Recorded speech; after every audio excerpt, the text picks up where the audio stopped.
Now, I want to go to bushfire recovery now, and the effort here has become a very political football, at least in New South Wales, with the Labor Party claiming the bushfire recovery funds have been used for political pork barrelling.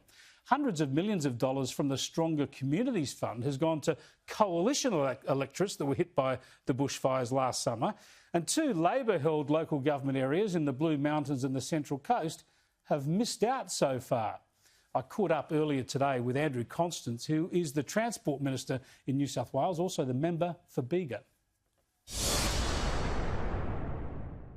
As someone who's so strongly identified with the impact of bushfires in New South Wales and concern about bushfire regions, are you worried about the distribution of funds, the fact that Labor is raising that Labor areas didn't get bushfire recovery funding? Well, I am, and I'm angry for two reasons. First of all, nothing should be taking away from the focus of hundreds of people who lost their homes 12 months ago and are still in the process of trying to put their lives back together. It wouldn't matter if they're living in a shipping container on their block, people who are left homeless, underinsured.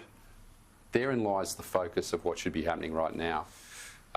These claims by a Labor mayor of Blue Mountains versus the rest of the funding of a program which is yet to be completely rolled out, designed to build community assets, I really find really cheap politics, and the same goes for the Greens who have been leading this inquiry. You know, to lose almost 960 homes in the area that I represent on the far south coast, compared to other areas, yes, 22 homes lost in the Blue Mountains, and that community suffering like they have. Nobody wants to see cheap political stunts on the side when we need to get on with this job.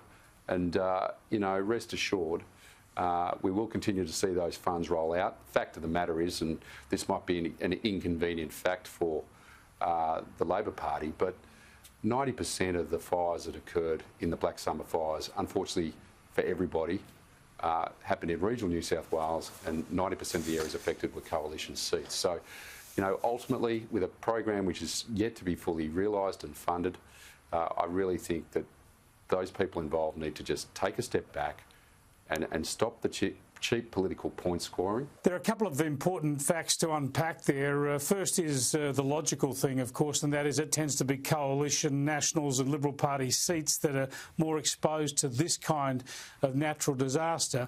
But also the fact that there are these Labor-held areas in the Central Coast and the Blue Mountains that have haven't had a lot of access to these funds so far. You mentioned the scheme is yet to roll out, so there is plenty of opportunity if they haven't had the schemes ready to get funding yet for them to get some of that funding in the near future. It's a scheme that's being rolled out in stages. So the first stage put a requirement that those projects that could be underway within 6 months were given that priority, and then the second stage obviously is yet to be assessed and announced. But, you know, the reality of this is that, particularly in my part of the world where I said we lost 960 homes, replacing vital community halls, which got burnt to the ground in the middle of the Black Summer fires, is a priority of government, because not only is it about rebuilding those buildings, but I met many of those committee members of those halls, and they were about to have to embark on fundraising in order to what they thought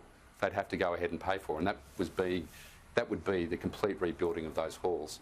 We've stepped in and said, right, we're going to rebuild your burnt down halls. We know it's important, and you have that confidence that that money is there, so you don't have to stress that, knowing how vitally important those buildings are to the welfare of a community, particularly one which has been through so much. So to Central Coast and to the Blue Mountains and those people involved there, typically at council level, you know, your buildings and your assets that you want to see in terms of your community, there is this second round of funding, and I'm, you know, pretty sure they'll be properly and fairly treated in the assessment as they have always been right along. We're getting close to the end of the bushfire season, and it's been mercifully damp this year. Are you confident that we've learned the lessons about prescription burning, about fuel reduction? Because even the former commissioner admitted that there were many occasions when there weren't fuel reduction burns because there were concerns about smoke in the cities and suburbs. So we need to be more aggressive. Have we done that in the lead up to this season, and will we in subsequent seasons? I don't believe we've learnt the lessons yet, and we need to. If you factor in, Chris, that such a large landscape of New South Wales, over 5.5 million hectares burnt in the one event, the bushland is going to grow back pretty much at the same rate. Fire management has been practiced in the past is going to have to be reassessed because the scale of regrowth at the same rate over such a large landmass means that patchwork burning techniques aren't necessarily going to work. So it's critical that that commission of inquiry finding, which relates to research into best fire management practices, gets some answers very quickly so that we can start to see the adoption of that in terms of local communities and our fire management and firefighting practices. And there is no doubt, we will see a repeat of what we've seen come the next very bad drought, and that is going to put enormous pressure on everybody again. We've just got to make sure that we've got better resources on the ground when it comes to aircraft, when it comes to remote firefighting capacity, and we've got to make sure that we learn from this. So crucial. Thanks so much for joining us, Andrew. Thanks, Chris. Tell you what, I'm so worried we're not going to learn the lessons, we're not going to do the work. You have to make every house, every town, every suburban fringe area safe from bushfire. We know how to do that. We haven't done it in the past. Wait 5, 10 years down the track, see what happens. But will we learn to make those fire breaks to reduce that fuel? The last couple of 100 years of Europe, since European settlement, we haven't done that. We'll keep an eye on it for you with all the people that matter.